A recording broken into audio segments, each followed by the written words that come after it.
Alrighty, welcome into episode 49 of the Whatcom County Football Podcast. I'm your host, Ryland Spencer from CascadiaPreps.com. All along with me is Tyler Anderson from WhatcomPreps.com.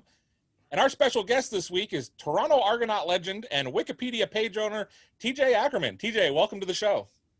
Thanks for having me, guys. A couple of days before Christmas here, it is, what would it be, Tyler? It's like the 23rd is when this is being posted. Yeah. How are things going in the Ackerman household leading up to Christmas here? Life's good. The boys obviously been doing school at home. Now they're home for fun, and they're hoping the snow sticks around until tomorrow. 1994 Nooksack Valley alum, played at Eastern Washington. As I mentioned, a legend in the Canadian Football League. Also coached there now for 20 years. Pioneer football, the Pioneer lifestyle. Is that who you are? Are you bleeding purple every night of the week? It's pretty close to every night of the week. With my boys coming up now, if I'm not dealing with high school kids, I'm dealing with my kids in some sort of practice or workout or something. So, yes. Hey, Coach, you've seen a lot of Nooksack Valley Pioneer football. You've played, obviously you played there. You played with some guys. You've coached a lot of guys. One of my favorite Pioneers of all time, and in fact, he is my favorite, is Mitch Thompson. Was the best linebacker I've ever seen in Whatcom County. He was also a great guard, especially on polling plays. What can you tell us about him and what made him such a great player? Mitch was a dude, and, I think Coach Meyer told the story on his episode about coach from another team coming into our locker room after a game to search Mitch out and kind of pat him on the back. And the thing about Mitch, he played with such extreme violence without even trying. Mitch, just being Mitch, was more physical than 90% of high school kids I've seen. And if you happen to tick him off, it went downhill for you from there. Yeah. That season, having him, Kevin Spoolster played the other guard, and we were running the wing T, and you get those two guys pulling, you knew two guys were going to get knocked down and sometimes four. And that was kind of regardless of what anybody else on the line did for us. So Mitch is a great guy. I see him around town occasionally still the nicest, friendliest kid you'll ever meet in your life. But if I was going to get into a fist fight and knew it, I would call him and invite him. Oh, man. And then another great player that you played with, there's some similarities there. Tom Hines, I think underrated. I think he was the first state champion as a wrestler at Nooksack Valley history. Just such a great player. You played next to him on the line, on the defensive line, and with him on the offensive line. What are some things about Tom's game that stood out to you? He was just relentless. Tom he still is a nice guy. I see him occasionally. Tommy worked so hard. Britt Lentz and I talk about it quite a bit when we start sitting around reminiscing the Pioneers. Yeah. And Tom just worked so hard. He was physical, had a motor. And he had, believe it or not, might have had hands as big, if not bigger than mine. And if he got those meat hooks on you, it was kind of all over. So. Yeah, that's true. Coach, I was a coach for a couple of years, coaching junior football. It was mostly 7th and 8th graders. My favorite thing to do out there, and I love the working on poles and, getting the guys dirty when it's a muddy practice, whatever. But I loved punting. Now, the rumor is you are the practice punter. You are the scout team punter at Nooksack Valley. Is that true? For years, that was the case, yes. What we kind of got tired of is trying to get a ball back there for a guy to return. Small school like ours, your best punter is on your kick punt return unit because he's an athlete. And so we'd be shanking balls out of bounds. Our return guy might get one return here and there. And believe it or not, Coach Meyer's a better punter than I am. But he was getting a little older. And he took a spill one night doing actually kickoff, and he landed straight on the tee. Oh, ouch. Yeah, so I kind of took over some of those kicking responsibilities. And I'll be honest, part of it's just fun. Yeah. It was nice there a few years ago. We had Casey Bauman. We just had him throw it back there. But I do still like to stretch out the hamstrings once in a while and get a punt in here and there. Tyler, I'm a little surprised we didn't get that kicking tee story out of Coach Meyer a few weeks ago. Oh, man, that's great. I mean, that's painful. I could just imagine. I'm so lucky that never happened to me, but Ouch. Yeah. Let's just say none of us that are over the age of 18 kick when it's wet outside anymore. You got that right. Tyler, what we might have to do, I might have to come up sometime and we can film this. We'll get Coach Meyer out there.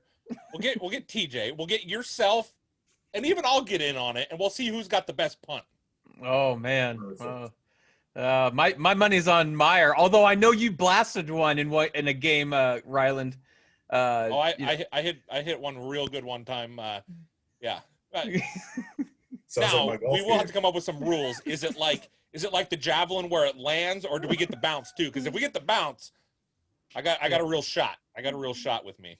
Yeah. Well, we'll see. Coach, we're gonna do 5 names right here. So I'm gonna give you a name.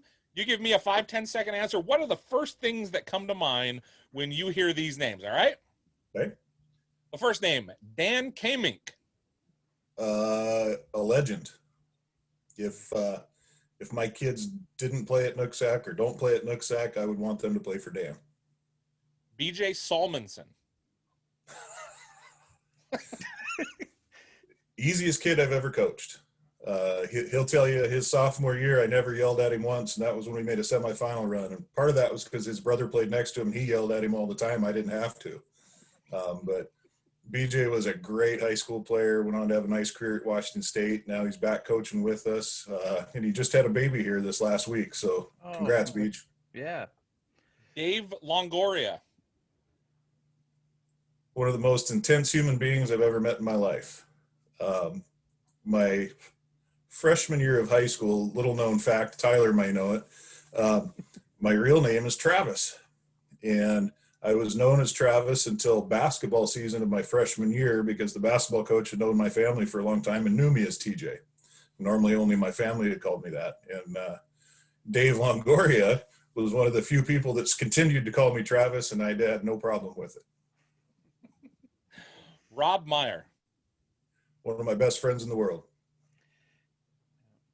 Lastly, Britt Lentz. This could go a couple directions, and he knows it, and Tyler knows it. Also one of my best friends. I've got my brother, and then I've got guys like Britt and Rob. And Britt and I have been, when I was in first grade, we were actually in the same grade. He's 10 months younger than me, so I tease him all the time that he got held back because he couldn't cut the mustard in first grade. But in actuality, he was just young, so his folks did the right thing. But in first grade, his mom was one of our classroom helpers, and she would come in, and she remembers me sitting on her lap reading the Apple book in first grade. So we go back a few years, and now I'm married to his cousin, so I see him every holiday. Oh, Coach, I know you got tons of stories about Britt Lentz, and I got to sit down with both of you guys a few years ago, and one of the questions I asked was, you guys were all state together as an offensive lineman and as a running back, and I said, okay, who made who? Was Britt Lentz, the all-state running back because of TJ Ackerman, or was it the other way around? And how did that work out for you guys, you think? I think it was kind of a nice combination. Yeah. Opposing coaches, I don't think, had to work real hard to scout our games. They knew Britt was coming off right tackle about 35 or 40 times a night. And I would do my best to take care of one or two guys. And then Britt would try to run through the next three, and some good things happened. And we had some other guys too. We didn't have a wonderful record that year. Obviously, he had some pretty good success running the ball, but he ran so hard, and at his size, and he had pretty good speed. I'll never say that to him in person. I hope he's watching. But when you take that combination of size and speed, if you can get him a gap, he's going to make some good things happen. I think the next year he went on and had a really good year too. Pretty sure he was all-state again. Yeah. And my chunky butt was in Cheney at that time. So there's your answer, Tyler. Well, and then you guys got to keep playing together at Eastern. He goes there to play linebacker. Was there any thought that he was going to go play running back, or was it linebacker all the way? Let me rack my brain. It'll take about a half a second. I can remember pretty vividly. I'm out at practice in Cheney. I'm redshirting, but I'm running with the twos, so I'm thinking I'm a pretty big deal. And Coach Kramer was our head coach at the time, and he came up to me and he goes, "Tell me about this Lentz kid." And there was probably a expletive or two because college was that way. And Coach Kramer is that way. I talked about Britt as a running back, and and he looked at me and he says, "Well, if I tell him he can be a running back, would that help my case?" I still told him it couldn't hurt. So you'll have to ask Britt sometime, but I think they saw him with size, speed, the combination, and I'm pretty sure they planned on him being a linebacker. How about this? And this is going to go off my script a little bit. I had some other things right here, but you mentioned Mike Kramer. Yeah. I knew Coach a little bit while he was at Idaho State recruiting this area, and they picked up, seemed like 6-7 guys a year out of the Seattle area. You got a good Mike Kramer story, because that guy, if you don't know him, that guy is probably, I think he's one of the more like genuine human beings. Like, I think he's a really, really good dude. But man, you talk about intense. You talk about a guy that just doesn't have a problem getting you, letting you know what's up. You got Absolutely. a good Mike Kramer story? I've probably got a million of them, because since my brother played for him as an O-line coach, and then I got there, he was our head coach. Probably my first impression, obviously I knew Mike through my brother prior to me going to school there, but when I was being recruited, he came and watched me play a high school basketball game. And we played, I think we played Meridian that night, and they were, they had some athletes, Ty Harrison, Bob Benham, some of those guys, and we were okay, but we were down a little my senior year. That was my senior year, so those guys were gone. So I don't know where I'm going with that. But long story short, the gist of it is Kramer walks into the locker room after the game, and I had done some decent things. I'd had a few rebounds, blocked a couple shots, knocked a couple people down. And he dropped an F-bomb laced quote in the middle of my high school locker room in front of my coach, my teammates, and everybody. I'm giggling because I've been around Mike a little bit, but there were probably 12 other people in the room that just sat there with their jaws hanging open. He didn't care. He was excited about what he'd seen, and he was going to let everybody know about it. And Mike's probably one of the better recruiters I've ever seen. As a coach, there were times where some things happened, and I know he made ESPN once. But the Mike Kramer I know that sat in my living room with my parents and came to my house after that game and had dessert with my mom, pretty good dude. You mentioned Eastern Washington and recruiting and things like that. Tyler told me highly recruited out of high school. That's what he said, highly recruited. Okay. So I want to know, what were the offers? What were the choices? Where were you going? And then how did you end up with Eastern Washington as your final decision? Oh, that's a long time ago. I can remember vividly my first recruiting letter. I was sitting in Mr. Jim Rammerman's algebra class. It was algebra geometry, I don't remember which. And he slides up next to me, and he's a huge WSU guy. He's a Cougar all the way. At one point, when the Cougars beat the Huskies in that Apple Cup, like 92 with all the snow, he played that game on loop for the next 4 days in school during class. So if you were done with your work, you could just sit there and watch football. But he slides up next to me. He'd been my middle school baseball coach. He was my JV basketball coach.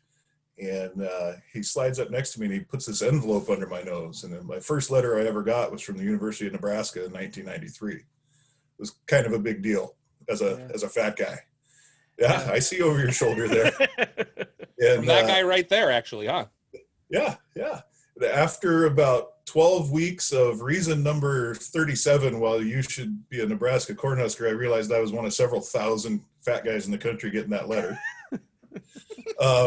From there was a little bit of sniff interest from the University of Washington. WSU, there was a little more interest. We had some conversations regarding offers, et cetera. A little interest from Cal, of all places. Going from Nooksack to Berkeley, I don't think that would have been real smooth. Stanford was there right up till they got my SAT score. Then they told me they'd love to have me walk on. If you could get into school, right? Absolutely. But then, I had offers. I had offers from Idaho, Boise State, Montana State, I believe Idaho State. And there was a coach at Idaho that actually cussed at me when I told him I was going to Eastern Washington to play with my brother. It was pretty funny. Wow. Oh, Yeah. man, So you were a true vandal then. yeah, when we beat them in '97, just in a non-league game, I searched him out. Oh man, that's I mean, it was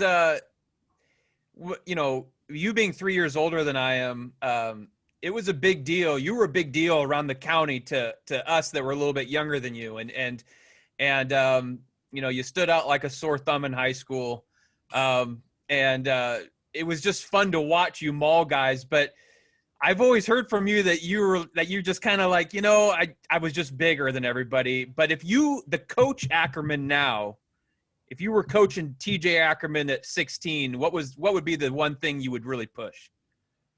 Don't let it be easy. Yeah. You brought up BJ earlier, and that was the thing about BJ that we never had to coach him on. He was happy to be 15, 20 yards downfield, knocking the next guy down. It was a little too easy for me. I'd block the first guy. That was no biggie. Right. As I got older, it was the first two guys, sure. But that getting downfield stuff, having a little higher motor. Mm-hmm. I'll be honest, we talk about the recruiting thing, and I didn't think I was really going to play college football till about November my senior year. I was like, yeah, they're showing interest, but I'd seen kind of how my brother's recruiting thing had gone. He had been a pretty hot ticket for quite a while, and then ended up at Eastern kind of as a last resort. It turned out really well for him. Don't get me wrong. Right. We always tease him that, the UW was all over you until they signed Mark Bruner and Napoleon Kaufman. Right. So, okay. yeah, as a high schooler, like I said, I wish my coaches were really good to me. I learned a lot. I wish they'd been a little harder on me at times. I was a little too much of a gentle giant sometimes. Mm-hmm. Because I was. I mean, my junior year, I was 265 pounds. My senior year, I played at like 280. And I didn't run great, but I ran pretty well for a big fella. Yeah. And, well, you're playing basketball helps too, Absolutely. I had a blast doing that. Right. People go, "Guy, weren't you nervous in basketball?" Like, no, I was nervous in football. That was a job interview. Basketball, I was having fun with my friends. You're right. I think that's a great point, though, Coach, about, kind of like learning how to take that extra step. Because typically guys, especially linemen, when they're so much bigger than everybody else growing up, they get up into high school and then they don't realize that, hey, even though that guy over there is 30 pounds lighter than me, he's going to punch me in the mouth. And I better be prepared to put him on his butt. And I've seen it a lot over the years where, a kid comes in as a freshman and he's 6'6" and he's, 275. And you're like, wow, this guy could really be something. And by the time he hits his junior year, you're still sitting there waiting for it to kind of click, Whereas I don't know if you ever got a chance to see Foster Sorrell in high school. He played at Graham Cup House and now he's at Stanford. That young man, 6'6", 315 as a freshman. And I'll never forget his sophomore year, he gave up his first sack ever. Didn't even give up a sack as a freshman. His sophomore year, he gives up a sack. And the guy that he gave up a sack to ended up going to Cal. So it's not like he gave it up to just somebody. I talked to the kid after the game, and I said, hey, do you know that you're the first one to get a sack on him? And he goes, wow, really? I said, yeah. And he goes, wow, that's good because I didn't come anywhere within the vicinity of the quarterback after I did that. And it's like some guys, it just doesn't click, though. Do you think, is that something that not only happened back then but still happens today? I think it is.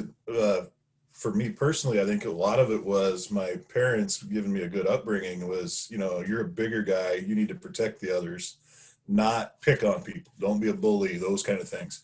I know that's a big catchphrase today, but being the bigger guy growing up, I was always kind of, I was going to stand back. I was going to take a lot of abuse before I lost my temper. And I don't take as much abuse now. By the time I was playing in Cheney, it didn't take much to get me going. A lot of that was my brother teaching me that part of it. My brother was always undersized, so he was always fighting for every inch and every scrap he could get, including the home dinner table. Speaking of size, Tyler tells me there's quite a few kids running around the Ackerman household. What I need to know, though, one, what age are we talking about here? And two, and this is the most important one, Coach, okay, go with me here. Are they taller than Tyler yet? Sorry, Tyler. I think you're in trouble, bub. Yeah. I have two boys at home, 13-year-old 8th grader and 11-year-old 6th grader. My 13-year-old is 6'1". When he walked out the day after Thanksgiving and proudly announced he was 173 pounds, I told him another 20, he'd catch me at the same age. Oh, my goodness. He is 3 inches taller than I was at the same age. My 11-year-old, Tyler, this is where you'll have to tell me. Yeah. He is 5'7.5". Oh, he's he's way taller than me. Yeah. Yeah. I'm looking up to Devin Lackey. I mean, they all look the same to you, but yeah, no, he's got me. No, that's awesome, Coach, and it's going to be exciting. I mean, there's I see a lot, all the ball boys, they all have the jerseys that say, the Ackerman and Hughes and Lentz, and it's like, oh boy, future's looking pretty bright. And you've been coaching some of these youngsters along the way. We have, youth football wise, Britt and I especially went back about 4 years ago and kind of got involved, and a lot of credit goes to Coach Meyer on that. We were trying to get everybody on the same page from 4th grade where we start tackle through high school, and it's been a lot of fun. And a lot of us, went to high school together. Now our kids are going to school together. The basketball I just came from, you had an Ackerman, a Lentz, a Hutink, a Camp House. There's a Bauman in that grade. There's a Bauman in the grade between my two boys. It's a lot of fun. We all decided we must like this place. We all moved back. Yeah, it's awesome. And Coach, have to bring up, we've brought up your brother Tom. Obviously, like you said, it worked out well for him. He played, nearly almost 10 years in the NFL. Got drafted by the New Orleans Saints. Played with the Tennessee Titans, and but in high school, people might not know this. He was a tight end. He was a linebacker. He punted as well. But isn't there a funny story about something about shoes his senior year, or cleats? I think he was punting on that play too, if I remember right. Yeah. We were playing at Baker. I'm a freshman, thinking I might get a sniff a little playing time, and my brother drops back to punt, which we did quite a bit that year. And I'm pretty sure it was a called fake. I think Tom would tell you it was a called fake. I think he might have just taken off and ran because he decided, screw it, I'm going to get us a first down. Yeah. And as he runs down our sideline, I see this black thing kind of flapping through the air, and I'm like, that was weird. And he comes off to the sideline in a sock and says, give me your damn shoe. Yeah. So here I am thinking I'm going to get to play, but at least my shoe got to play. I stood there on the sideline with a busted cleat taped to my foot, and away we went. But he was Zion before Zion was Zion. Yeah, exactly. Oh man. And what a talented athlete. I mean, you're right about being undersized, 6'3". Did he go to Eastern to play tight end and then eventually got moved to offensive line? He did. He was recruited out of high school pretty heavily as a tight end. UW, in all honesty, they were super interested. They spent a lot of time in the Valley, and Tom spent quite a bit of time down there. I got to go sit in the stands and then go into the locker room and see Mr. Lincoln Kennedy and some of those older Husky guys. That was a fairly intimidating deal for a young kid. And it was no joke. Literally, they signed Mark Bruner and the phone call stopped. It was great. So my brother would tell you he was never real high on the academic end of things. And so that limited him a little bit. Coach Zorns, the old head coach at Eastern, who became our athletic director, came and had a burger with my dad at Dunny's Drive-In, and met with Tom, and that kind of sealed the deal. And he went over there as a tight end, redshirted as a tight end. And then in the spring of that first year, they came to him and said, hey, we want to move you to the offensive line. And Tom said, nah, Coach, I'm good. I think I'll stay here. And Coach Zorns, oh, that's fine, Tom. It's been fun knowing you. We'll get somebody else. Right. And so Tom made the move. And the next year he started at left tackle or right tackle. I don't remember which, but at 6'3" and 5'8", he'll tell you. And about 235 pounds, he started 10 games in the Big Sky. So yeah, he's a pretty athletic guy. Yeah, very athletic. You mentioned a burger, Coach. I got to ask you, what's the best burger in Whatcom County? Oh man, I even knew this was coming because of your conversation with Coach Kamick. Probably my favorite is just go to Bob's and get I think they call it the double Dutch. It's got the hot dog on it. Oh, Yeah. Yeah. They slice the hot dog into a circle, and yeah. my cheat is I'll get it with onion rings, and those go on top of the burger also. Oh, need to get like a clamp just to bite into the dang thing. Yeah, these will do. those are clamps. I have trouble picking up the fries at Bob's, but he's got it. Cheney, was Zips around? Absolutely. Now, you got your choice, Zips or Bob's. Oh, if I can go to Zips and get a Homer burger, I'm all over it. Oh yeah. Approved. I'm approving of that one. Cheney had a little place, oh gosh, it was called Lenny's when I was there. And it's now been in a fine Italian cuisine and a couple other things. But when it was Lenny's, you could go get there and get a $6 bag of burgers. And I don't even know how many were in there. It was 4 or 6, I don't know. But they were the greasiest, tastiest little nuggets you ever had in your life. There's a little spot there that I really like, and I can't remember the name of it. There's like a teriyaki place, and then maybe it's like a pizza place or something. And that's where a lot of the coaches and people go during the Eastern Washington team camps. I've stopped in there a few times. Surprisingly, for a place as small as it is, Eastern has a couple of great little spots to eat out there. There's some good spots. If you're in town, go to Rosa's Pizza, get yourself a chuck wagon sandwich and a cheesy bread. You'll be a happy man. When you were out at Eastern, were the Seahawks practicing out there during camp at that time? Yeah, my last couple of years, that was our summer jobs. We got to work for the Hawks, so that was pretty cool. I think it was my senior year. I made a mistake. My junior year, I was weight room security. So literally, I sat in the weight room while the Seahawks worked out and BS'd with their strength coach. And when he left me cases of metrics, supplements, and stuff. It was fantastic. My senior year, I was promoted to on the field, but on the painting crew. So we painted the practice fields daily. Well, what they didn't tell me is that during my summer, I was going to have to be on the field at 5:30 every morning to start painting the field. Oh. So that was a lesson well learned. But I wouldn't want to be out there at 5:30 right now. Like now let's talk college. I really wouldn't want to be doing it at that age. I'm 38 and I don't even when I wake up and the sun hasn't come up yet, that's still time to sleep for me. Absolutely. I'm with you. I think that's a large man thing. Yes. Yeah. Coach, did you play center? That's the ones. Well, I take that back. When I was in Toronto, I was the backup center and played it every day in practice. Legendary backup center. Well, it was kind of a long story. We'll go back a little bit. Never played any center in high school. I could. I did long snap and do that stuff. When I got to college, we had a game my senior year against the vaunted Western Washington University Vikings. And so I started that game, I think, at right guard. And then we had 6 guys that year that could play. They could play kind of certain spots, and I had the ability, I could move around a little bit. So I started the game at right guard. Our left tackle broke his face mask, so I moved to left tackle. Our right tackle rolled an ankle, so I moved over there after the left tackle got his face mask fixed. And then something happened to our left guard. He was one of my best friends, so I moved to left guard. So late in this game, I'm begging my coach. I'm like, dude, when am I ever going to get a chance to play all 5 spots in a game? And he would not let me go in and snap in victory formation because he just knew I would crap the bed. I'm like, come on. That was Paul Wolf, and I love Paul. He's one of my idols, and I still hold that one against him.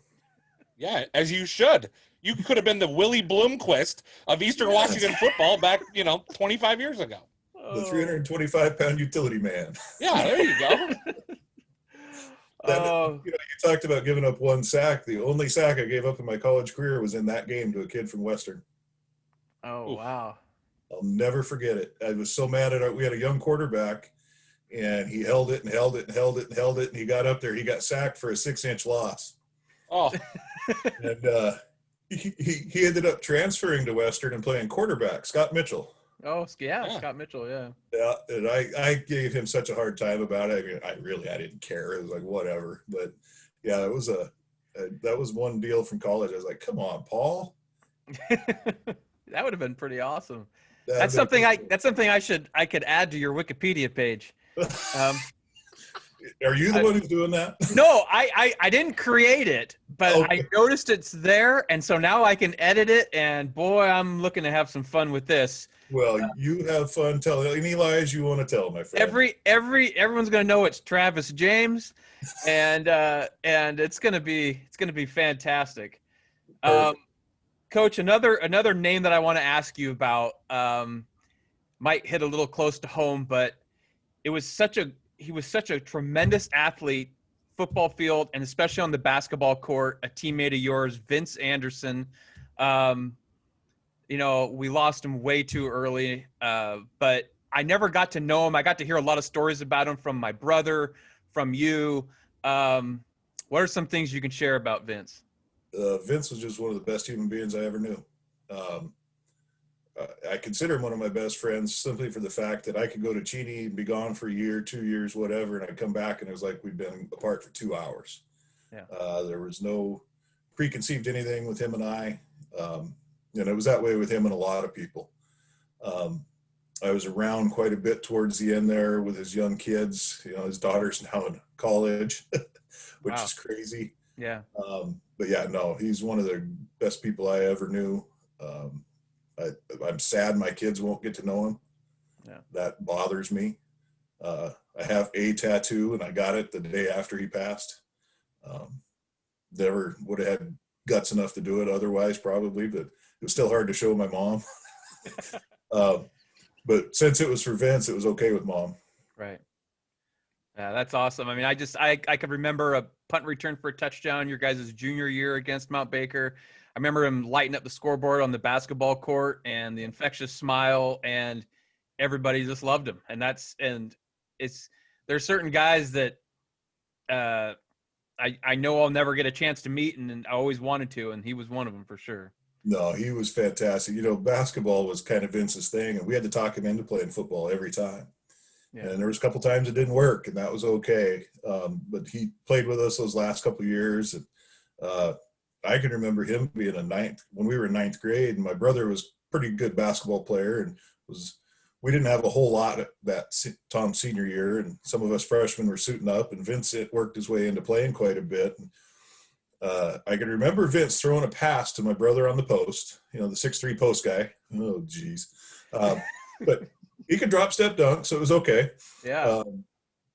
Vince threw a pass to Tom, and we all knew Tom was going to shoot the ball. He only shot it, 96% of the time that year. Right. And he got double or triple teamed, and he turned around and threw it back out to the freshman with like 5 seconds to go, and Vince ends up hitting a game winner against like Lynn Christian or something. And I will never forget that grin. That's the grin on Vince that I'll remember to the day I die. That's awesome.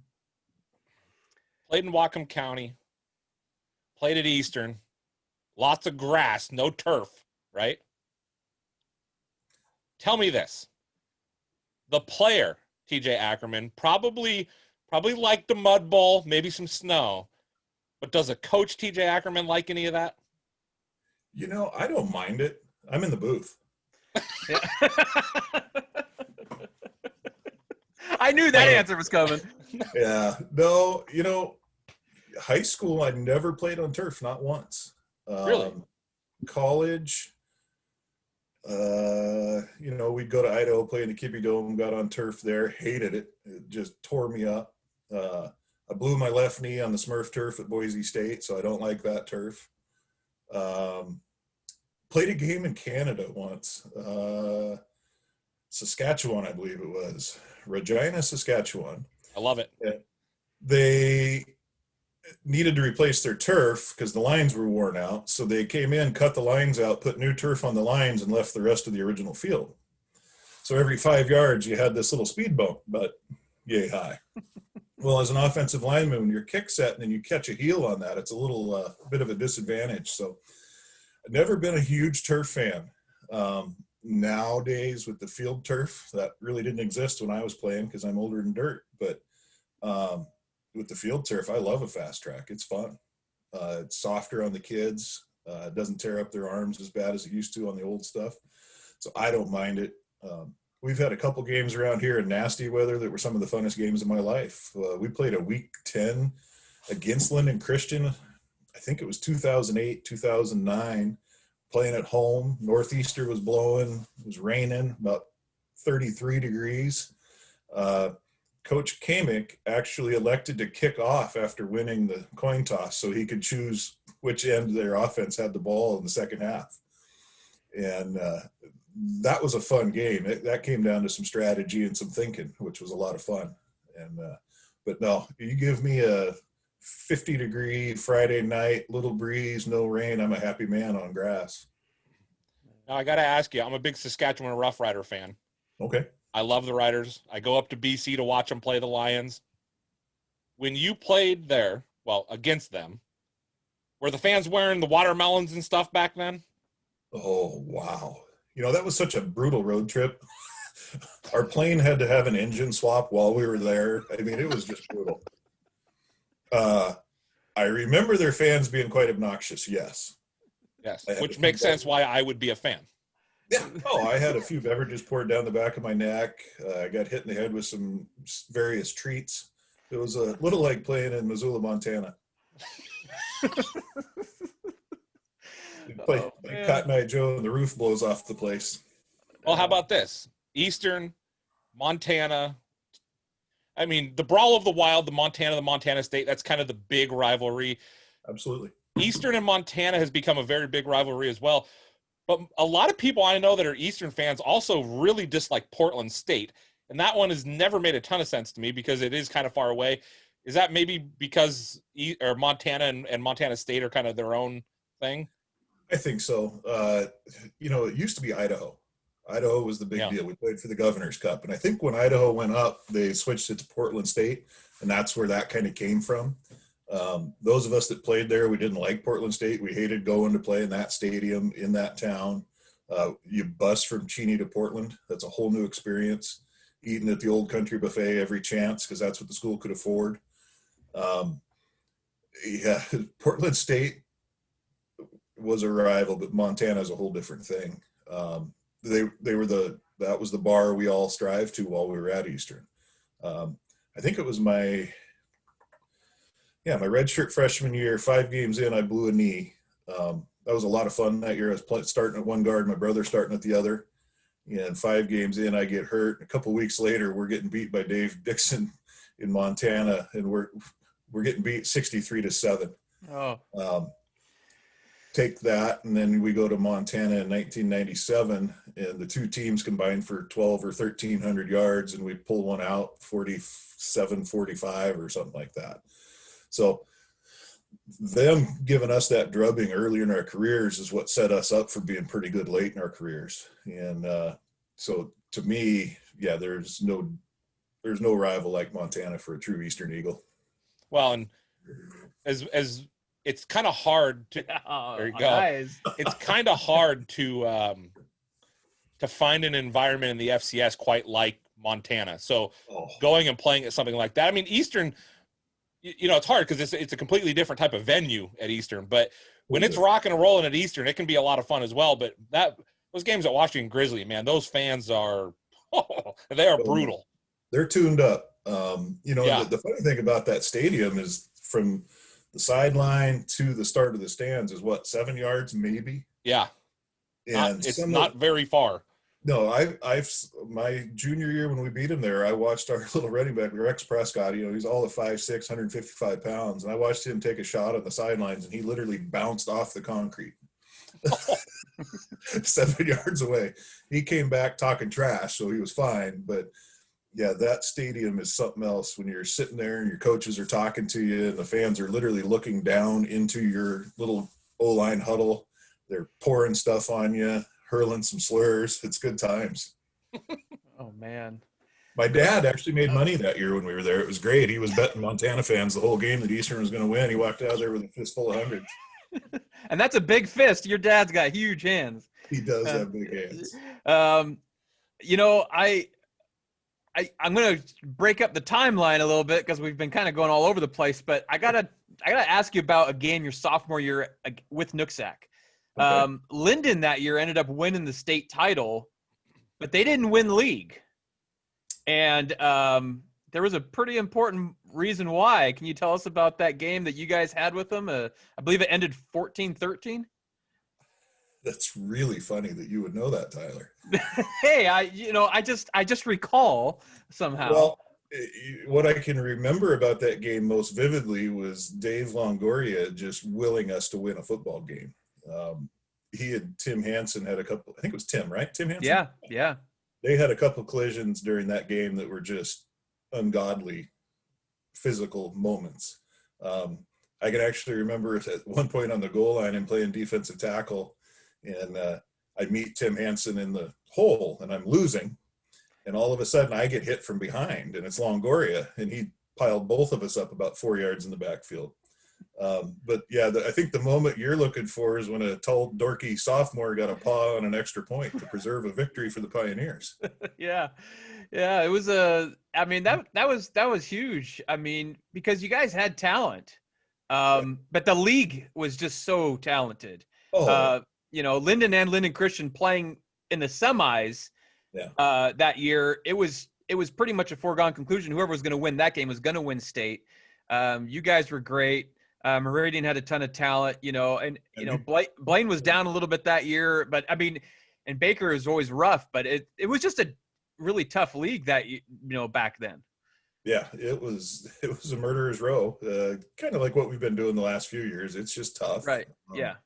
That you talked about Meridian that year. I think we beat them in overtime on a goal line stand that year. And, it was a lot of fun. I know there was a really bad celebration after the blocked extra point in that Linden game, but my mom, I think, still has the KVOS highlights somewhere. Those were some great times back in those days. I wish I'd known when I was playing that I was going to be coaching against some of those guys that are still coaching. I probably would have enjoyed the moment a little more, or kind of basked in it a little more, but certain things stick out in your memory. The blocking that extra point, the Hansen collision where he was kicking my sophomore cheeks all over the place and Dave saved me. I can remember, I think it was Christopher Ames and Josh Lehman were playing Meridian, and they doubled me, and I can't swear it was those two. I'm going to use their names because they were the ones I remember. Yeah. And I got bent over backwards on a double team so bad that my back is still bad today, 35 years later. Man. But yeah, there's certain snapshots that stick with you, and I wouldn't trade those times for anything. It was an absolute blast. Yeah. You mentioned Christopher Ames. Tyler, a couple of days ago, I saw a picture of Christopher Ames on the History of Whatcom County High School Football. Is that what it is? Facebook page. Yeah. Probably one of the funniest pictures I've ever seen, especially knowing Christopher a little bit. I also saw a picture of who's the coach? I can't think of his name now. Pete Callagis. Yeah. And I took the picture and I sent it to Pete, and he was like, "Where did you find that?" And I said, "I don't know. It's Tyler Anderson." Now, Tyler tells me that a couple of days ago, there was a picture of TJ Ackerman, or which one was this, Tyler? Was this?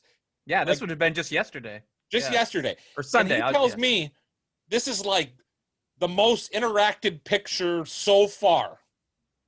Are you surprised that your picture gets as much pub compared to a guy like a Pete Callagis or a Christopher Ames? Or do you kind of know maybe you were, a pretty good player from back then?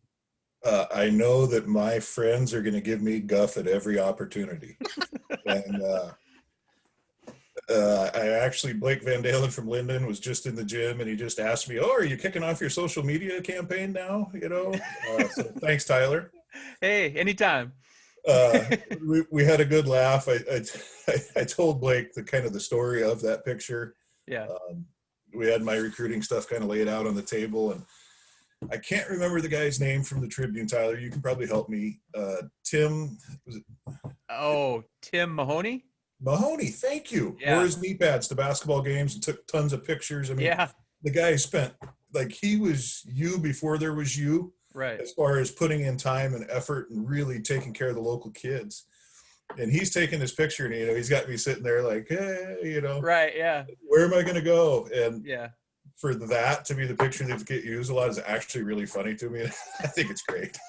Yeah, I mean, I have 3 good high school pictures of you. Like one's like a mug shot, Yeah. one's of you in action, and I think I showed it to you, and you were like, "Man, look at my feet are in the wrong spot. My weight's over here." Yeah. And then there's that one where you got your hands up, like, "Hey, where am I gonna go?" You know. Right. And I just think that picture is great. I use it on when I did the top 500. I just think I it's love so it. funny, and it's been fun, you know, over the years. Now we've got to know each other a little bit better. You've helped me with stuff with my house, you know, with the real estate stuff that you're into, and it's just been cool getting to know you and seeing you at games, and yeah, it's a lot of fun. And you know, and you know, a big thing this year is you're going to be calling the offense. Rumor has it that you're going to be calling the offense. Yeah. How do you feel about that? No, I'm good with it. I actually, during your virtual season, I think I was fired after game 2 or 3. We had a 12-point or a 13-point output, and Coach Bartle let me know I was fired. No, I'm good with it. You know, Coach Meyer and I worked together for 20 years. When we started the spread in 2008, I think it was, 3 or 4 of us would go every year down to a coaches conference, and we were all on the same page with it. On a Friday night, Rob and I were pretty well in lockstep 99% of the time. He'll tell you the 1% were the plays we scored on. So that part I don't fear that opportunity. We'll do a few things a little different just because we'll have some different personnel. But no, we're going to take advantage of what we have and try and hide what we don't have and just try and be a smart football coach. Offensive lineman calling plays. I expect to see a lot of rushing stats. Now, Tyler mentions that you guys have gotten to know each other, and this podcast is going to have your name on it. But what I want to know right now, what's a good Tyler Anderson story? There's got to be a good Tyler Anderson story that can maybe make him blush a little. Is there anything like, I don't know, he tripped and fell over a curb that I can make fun of him for down the line? Man, Tyler, you've been pretty well protected over the years, haven't you? Yeah, I don't get into any trouble. That's a big motto of mine. That's part of the problem, you know. I think I've been to your brother's house a time or two. Now, there's a few stories there, but I'm not involved in any of that kind of stuff. You know, it's really funny. I do remember seeing this kid running around the Mount Baker gym when I was playing high school basketball, and he had this hairdo that, you know, us Nooksack kids, well, this Nooksack kid, his dad wasn't going to allow me to have something like that. So I was like, look at the kid over there. I like it. So no, I got nothing real good on Tyler. If I did, I probably wouldn't tell it because he's done so much good for the kids locally. And nothing bad. I think when it comes to most of the lineman guys or the bigger guys, we kind of ask this question, Tyler. If TJ Ackerman's going, he's got one meal in Whatcom County, one meal, burger, steak, you name it. You get a pick. Actually, and I want to know one thing too. Not only do you get one meal, so where are you going? But you're going to take any one person with you. Living, dead, doesn't matter. Who are you taking with you? Wow. We're getting deep. That second part's real deep. The first part's not too tough because I'm not that picky. But my wife will tell you if we're going to go out, we're tired of the kids, we'll throw a couple of burgers at them, and then we'll go down to the Black Forest Steakhouse in Everson.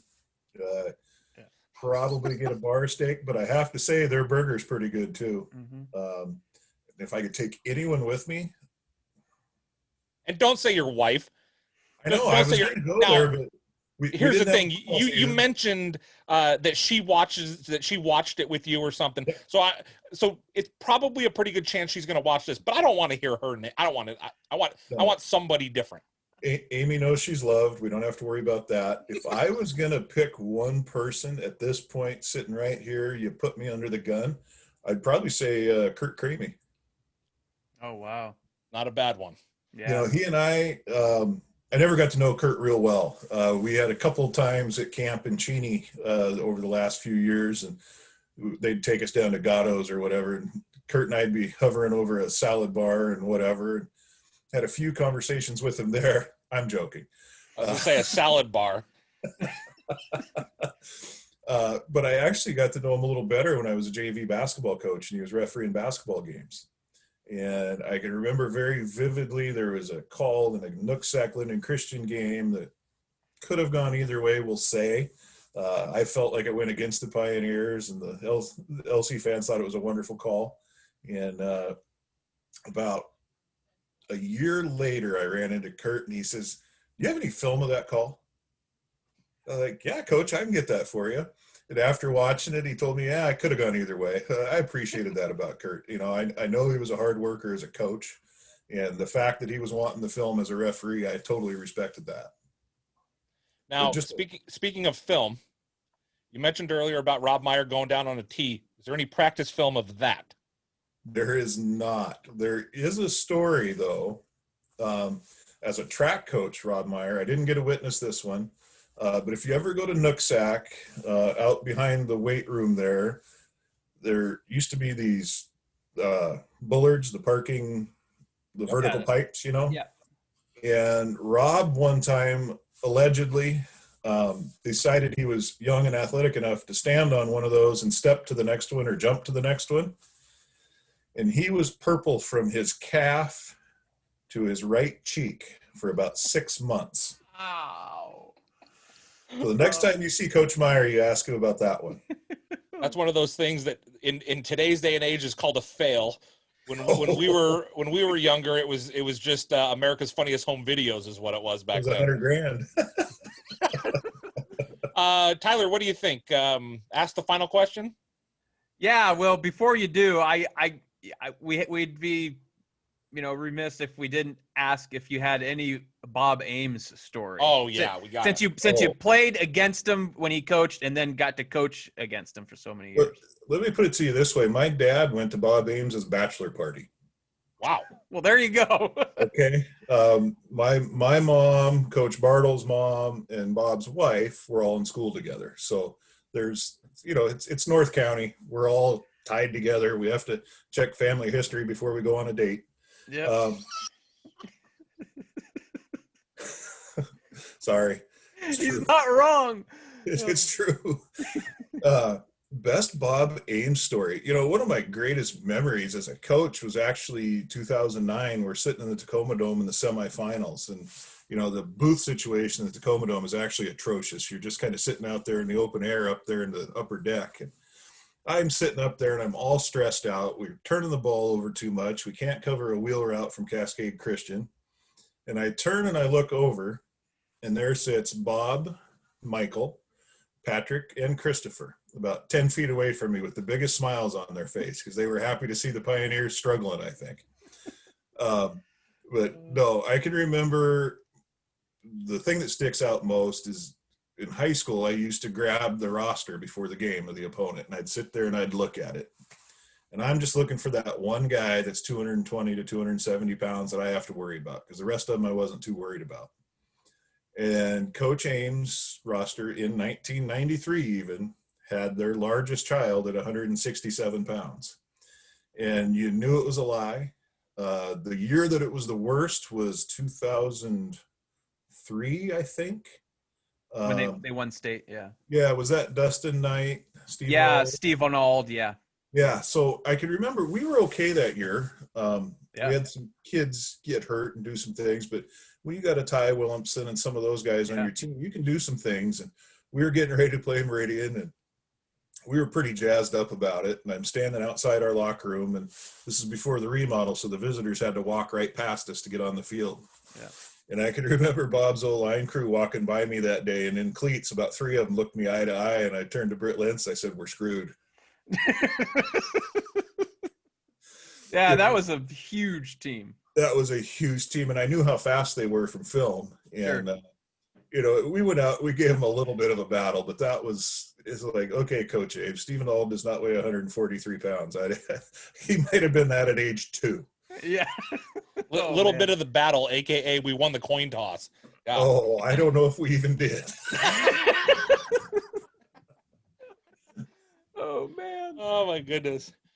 Well, Coach, one of the questions we like to ask people before we let them go is if you could go back and play a game again, and we're gonna make you do 2 of them here. Okay, so we want one TJ Ackerman as a player, and we want TJ Ackerman as a coach. And if you could go back and play a game again, and I'll preface this with Dan Kamink actually flipped the script on us. Everybody said a loss, that they would have wanted to try to win again. Whereas Kamink went with a win that was just an unbelievably fun game and a great atmosphere and kind of true high school football. So I ask you, TJ Ackerman, you can go back and you can pick any game. First, let's talk as a Nooksack Valley player, and then we'll get Nooksack Valley coach. As a player, it's not hard for me. Tyler was actually at the game. Mount Baker, my senior year, we lost, I think, 14-13. Yeah. That was my last Friday night game at Nooksack as a player. And I can remember after the game just being really ticked off for, the PC version of that statement right there. Mike Perez catches, I think, 2 touchdowns in that game to beat us in football season, and then came and played basketball with us that year. It was great. Yeah. Love Mike. Yeah. I love that guy. Now that he's an administrator, I will give him more hard time than I ever gave him as just a friend. Oh, I met that guy, right? Yeah, we saw him at Civic. Yeah. Yes. Okay. Yeah. Now, how about as a coach? As a coach, there's a couple. One that I really regret and feel like we could have had a little better situation. We had a mini playoff with Meridian, Casey Bauman's junior year. And we had kind of lit them up a little bit with a certain little thing we were doing. And I don't remember, it might have been the first play of that mini playoff. You drive all the way down to Cedro Woolley. Yeah, we drive all the way to Cedro and throw a pick on the first play. Yeah. And as a staff, we thought we'd done a really good job preparing for this. And yeah, it probably would have worked if we'd gotten it communicated right and everybody had executed. But obviously when that doesn't happen, that's on the coaches. And Coach Meyer and I sat around a long time that night being really ticked off. And, credit goes to Meridian. They won, we didn't, whatever. That's part of being in our league. You go from something like that, and then we end up going to some meaningless Week 10 game and beating the crap out of somebody. And 2 years ago in our league, I don't think we won a league game, did we, Tyler? You won the final one at Mount Baker. Okay. Yeah. Oh, sorry, I'm going back even further. So yeah, that's right. With Austin O'Brien, we won at Mount Baker. Right. We'll play a meaningless game and beat the crud out of Stanwood. Yeah, exactly. Last year we can't get out of our own way. We go play a 3A team over at Oak Harbor and beat the crap out of them. So right.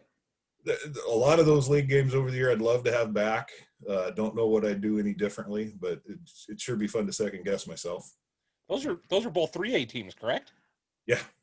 Yeah. So 1A playing 3A. And some of the greatest conversations you've ever heard in your life, Stanwood comes up to play us, and their coaches roll in vans, and their first trip into the valley, they're kind of looking around like, what is this place? So the corn's all been cut, so it's not as pretty as it usually is. And the farmer behind us, he's been mixing his tank, so it smells really good. And their coach comes up, or one of their coaches comes up, oh God, thanks for agreeing to play us, guys. Our kids really need this.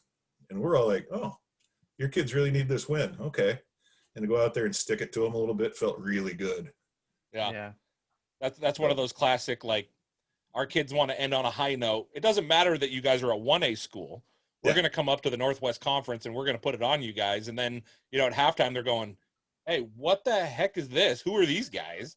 Yeah. No, and I think that's one thing I love about the Northwest Conference is, I don't get to go up there for a lot of games, but I've been able to see the Granite Falls game.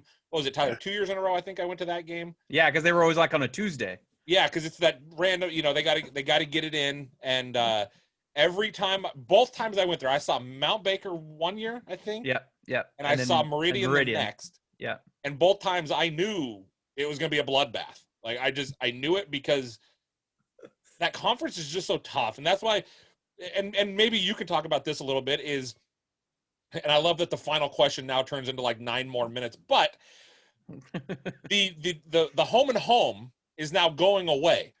Yeah. Are you happy to see that going away? That's a yes and no. Travel as a high school kid is one of the hardest things to do. You get into, we had a season a couple of years ago, we played 3 or 4 games in a row at home. And I think our kids were really comfortable with that. And the first time we went on the road, we were a zoo. So it's a little, even when you're, traveling to Linden Christian is not a big deal. I believe it's 8 minutes from door to door from Nooksack to Linden Christian. Meridian's about 17. Mount Baker's probably 15. So it shouldn't sound like that big a deal, but it does mess with the kids. So I'm thrilled that I don't have to play those guys 2 times every year. But I will kind of miss that trade-off. What I've discovered is it's really hard to beat a team twice in this league. It's really hard. I think most coaches would probably say that. And I would think all of the head coaches would say that. Yeah, I think so. The quality of coaching up here, as a parent, I can see them questioning decisions that coaches sometimes make. But let me just say that the coaches in this league, it's a murderer's row. Tyler, maybe you could speak to this. How many first off, Tyler, do you know how many years the home and home went on? Oh, I don't know. What do you think, TJ? Like 6, maybe? Something like that. Yeah. Something around there, 6 or 7. And how many times did a team actually go undefeated through that? I think Baker did it twice, and I think Meridian did it with Burkett. That might be it. Yeah, I mean, it always seemed like you might have known who the top 2 teams are. And one of them, like last year, Mount Baker and LC, and I think they won on each other's home fields, right? Yeah, they both won on the road. Yeah, and that's always one of those things that's just crazy. You're right. It's so hard to beat a team twice in a year. I mean, I see it, many years O'Day and Eastside Catholic would play each other in the regular season, and the team that would win in the regular season would lose in the semifinals. Now, luckily, we get those games, because of the seeding committee, we get them on opposite sides of the bracket. So they're actually playing in the finals. But, yeah, I mean, there was many a times where, one of those teams would come in and just absolutely hammer the team in the regular season. Then you'd get to the state semifinals, and I remember sitting at halftime going, this looks a lot different than the last 2 times these 2 teams played. So I think that's kind of I don't know. It's something that I've always liked about the Northwest Conference and made it unique, but it was always one of those things, and especially in the seeding committee, made hard to argue. It made it really hard to argue for a team because, like last year, and I don't remember who, last year when it was LC and Mount Baker both had 1 loss, but there was like 9 teams that were undefeated. Yeah. And so it was just one of those things where it's like, we're all sitting in the committee going, who are and I'm sitting there going, hey, trust me, these 2 teams, they're really, really good. These guys are really good. So, I think a lot of people, it's like, yeah, a little happy to see it go away, but also it's kind of fun to do that. And, to be so close knit and it's every week you're playing a team that is right there, and right there every single time. So, Coach Kamick talked about the environment thing, and I think it was the first time I ever noticed you in the county, Ryland, is Casey and Simon's year we played at Meridian. That was probably the first time I went to a 1A game up there. I'd been up there for Ferndale and for Squalicum games. Typically not until playoff time, though, because it seems like there's not a lot of Saturday games in general up there. But then when you hit, when you hit the playoff times, it seems like there's a lot of doubleheaders and things like that on Saturdays at Civic, which, hey, if I don't have to leave a stadium, I can go to 2 games in one stadium.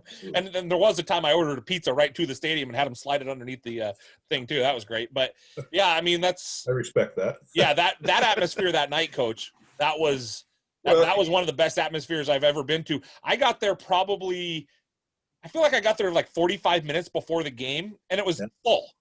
And I was like, what is going on here? Yeah, I mean, it was and there was all kinds of smoke coming from like a grill, a barbecue, and it made me hungry. And, at one point I walked around the field because I just wanted to walk around the field. Like, I just want to see this place from so many different angles. And there's a picture that I've used quite a few times. And if I can find it again, I'll throw it up right now.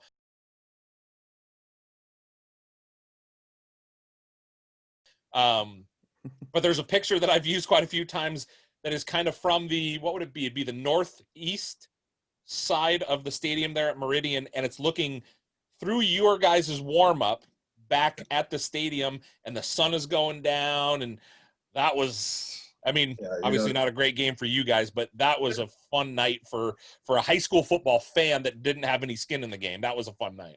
Yeah, the reason I brought that one up is I actually remember you, and I think it was Jake Heaps might have been with you that night. Yeah, Jake was there. We're going through our O-line stuff, D-line stuff, and I see these two Yahoos walking by, and I'm racking my brain. Now I know who it was, but at the time I'm like, who did Bob hire now? And of course it's a big giant conspiracy, but I hover in that northeast corner of the end zone down there on pregame, and I stand there and I look up at Mount Baker in the distance. To not go to each of those stadiums every year it's something some kids will miss out on. But yeah, no, that environment that night. And Mike Hughes actually did a highlight video for us, well, low light video, maybe you'd call it. But he really did the highs and lows of the night, and he had some locker room footage from before the game, and it's a 4 or 5 minute video, and it's one of the coolest pieces I've got saved from my coaching career just because of the memories of that night. I mean, you talk about some kids laying it on the line and on both sides, and that was a blast. That was a whole lot of fun.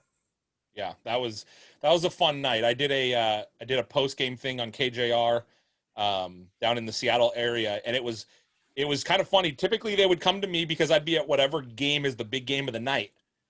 And when I told them where I was going, they were like, "What?" And I said, "Hey, you guys got to understand, these are two teams that I have in the top 10 of 1A, and we've got two Division I quarterbacks out here on the field." And they said, "Well, you know what we're going to do? We're going to do two big games of the night. We're going to go to you, and we'll go to somebody else as well." And I was like, "All right, that's fine, whatever." So when they come to me, I can't remember exactly, and maybe I can find it. If I can find it, I'll put it out there for you guys. I'll send it to Tyler and let him put it up on his Facebook page there. But it was something where it was like and our small time big game of the night, we had all the way up to Whatcom County, and it was like, that the people driving home from games with their going, Whatcom County, why the heck are they going up to Whatcom County? And then of course me, having watched a game, small town atmosphere, I am just juiced up, ready to go. And I'm reading on my Twitter timeline how they get, and I'm walking around the field pointing where stuff happened, and I'm going crazy, having a great, and I just remember it was just one of those things where it was like, it was so, people, you have to be there to really know it. And, me, just a football junkie like I am and loving small town football, I love going to games in Royal City. Like going to Royal and seeing games there and seeing how their fans do things. And then you go down to Cascade Christian, small time private school, and it's a totally different atmosphere, but it's still really cool. Their fans get into it. And, I think they even have like the Cougar fight song, the Wazoo fight song, if I remember right. Yeah. I saw you guys play down there one time. Yeah. I think Tanner Meyer was the quarterback, if I can remember right, when I saw you guys down there. And, it's just so cool. I love 1A football. I just do. Like 2B, I think 2B is my favorite level of play, and I don't know why. I love 8-man football. It's just so cool to watch, especially when you have two teams. Like, I remember I had a stat one time that was like over a 10-year period, Lummi and Nia Bay played like 25 times or something like that, because they played, there was a couple of years where they played twice in the season, and then they played in the state semifinals, and when you have two teams like that, you know what I mean? It doesn't matter what level of play it is. It doesn't matter if you're watching the two best teams in 4A, which I've been to a game at Doc Harris Stadium in Camas, Union and Camas. Yeah. They share the same zip code, and they absolutely hate each other. Yeah. That place was electric. They came out of the big tunnel, like the big blow-up tunnel.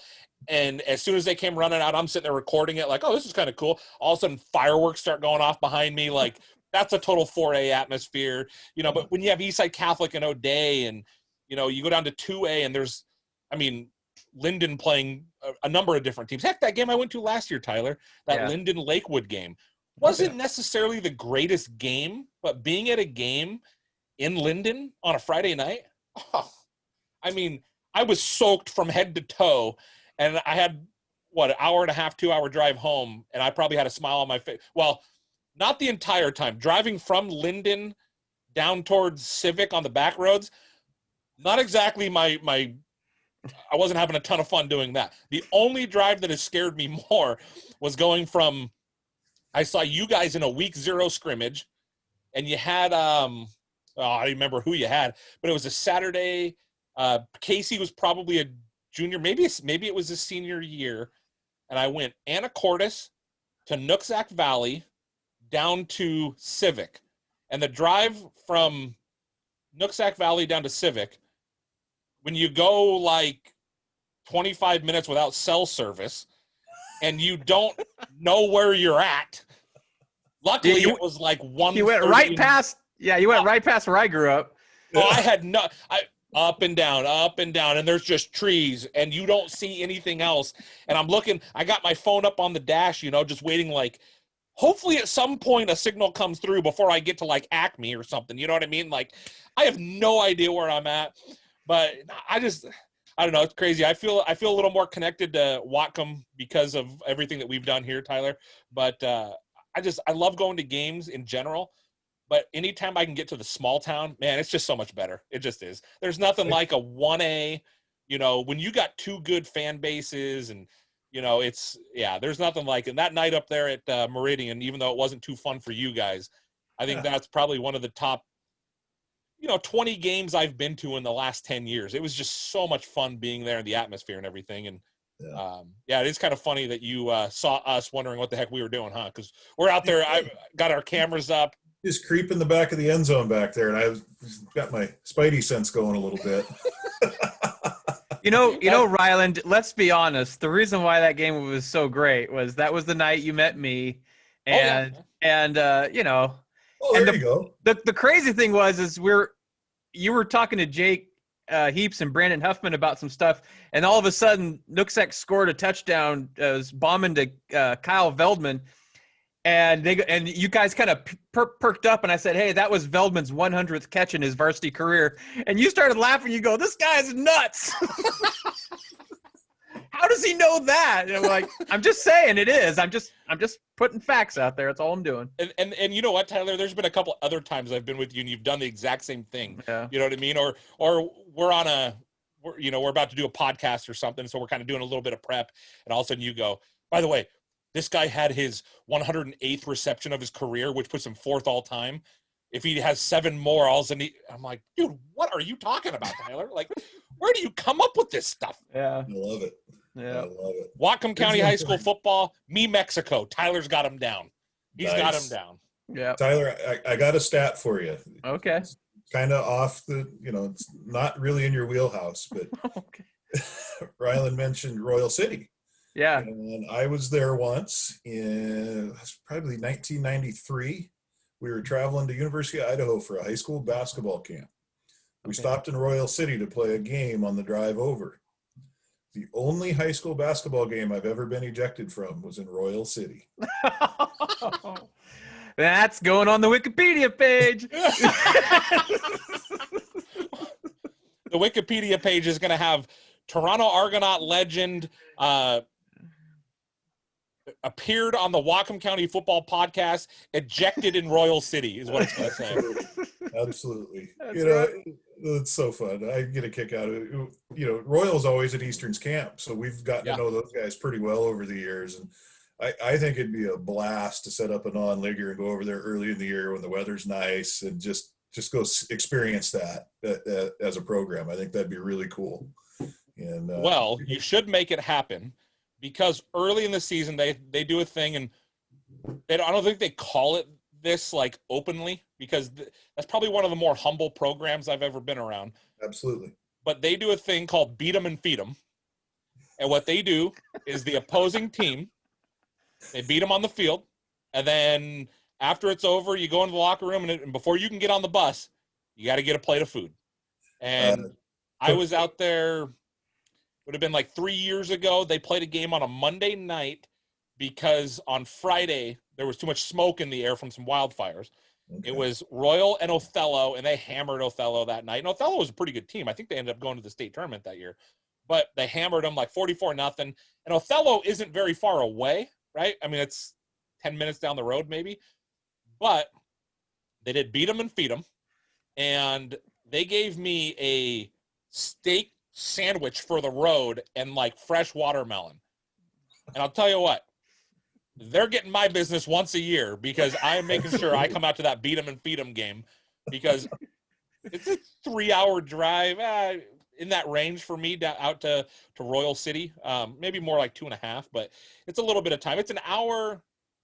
I guess it's about 2 hours to Ellensburg, so then another half hour or so to Royal City. But the people out there are just great. And it's one of those schools that they get how to do things the right way, and they understand the hard work. And I think that's something that also, when you think about Whatcom County, I think it's very similar. You know what I mean? A lot of guys play multiple sports, and it's about community and it's about family, and the band is welcome as much as the football team. You know what I mean? Absolutely. And so that's something I appreciate about the smaller communities that maybe the bigger schools don't necessarily have. And so Tyler, you got anything else? No, I think we covered it all. Oh, well, I'm sure we haven't covered it all, but we are at like an hour 15, and Dan Kamink's record is like either gone or about to be gone. So, Hey, if I can be spoken of in the same breath as Dan, I'm a happy man. Well, in this case, it's probably because we're all three a bunch of blowhards. So I don't know if that's such a great thing, but well, let's wrap it up right there. Tyler Anderson, Whatcom Preps. Tyler, point out Nooksack Valley, even though it's way off. There's Nooksack Valley on Tyler's unofficial, not very good. He didn't print it. We won't say who did. I don't even know who it is. But we thank him for it. I mean, it's a good-looking banner. The stars are just not really aligned. And you know what? We're recording this on a night when, like, the stars are aligned or something, right? Or, like, the planets. That's So right. maybe we need to wrap it up and go play in the snow or go look at some stars or something, right? Yeah. Perfect. Yeah, a little more up there by Bob's, which, by the way, that's been my trick in the past, Coach. I'll give you this one. I've gone to Canada a lot to watch hockey, and there used to be a team in Chilliwack that played my team, my favorite team. And when we would come up that way, and we would always go up, what is it? Is it Guide Meridian or whatever it is? And then Badger? Yep. Take a right, and then we'd come. Why we always went that way, I don't know, because it always told me it was faster if you go up the way that has no reception. But Right. we'd always go that way, and when you came up towards the border crossing, if the line was really big, we would just go into Bob's and get food. Just wait. Because the line is probably still going to be just as big when you come out, but you're already going to miss a bunch of it because you got to use the middle lane to get up there to Bob's. So that was kind of always our trick. We'd go in and have a burger and, a couple of brewskis or something, and then get in halfway up the line without having to sit in line the whole time. So Absolutely. That's a smart move. Tyler Anderson, WhatcomPreps.com. I'm Ryland Spencer, CascadiaPreps.com. TJ Ackerman, thank you for your time. Thanks, guys. It was a pleasure.